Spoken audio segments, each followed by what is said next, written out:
tomboko lahy sy tomboko vavy. Nirivotra mandalo ve no mitondra traty, nirivotra mifaly ve no mitondra hiorany. Rainana eto mihitsy ny ataovy rentany tonga président Ratsiraka reo ihany ny komité ao,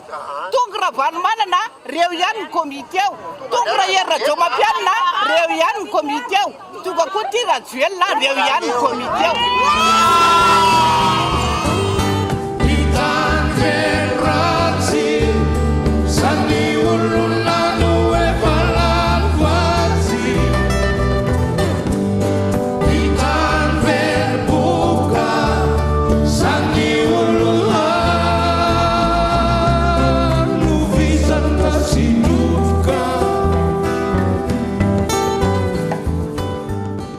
Sakafo ny zokolona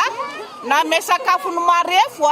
na me sakafo ny olona sahirana ny mpanasa lamba niny mahagaganay fa hatramin'izao zay ka hatramin'izao tsy nahazo fa ny fitenenana azy rey de hoe je vaux tu ary président Rajoelina tsy nanao hoe je vaux tu fa tu vaux je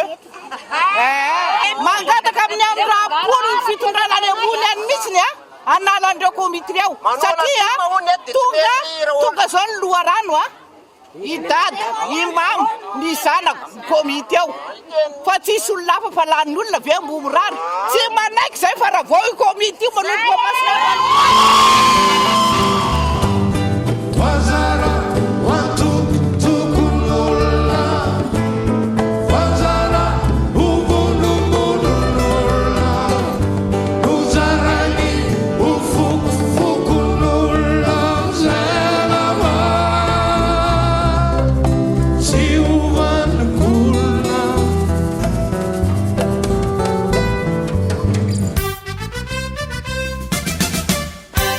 Saotra tomboko lahy, saotra tomboko vavy.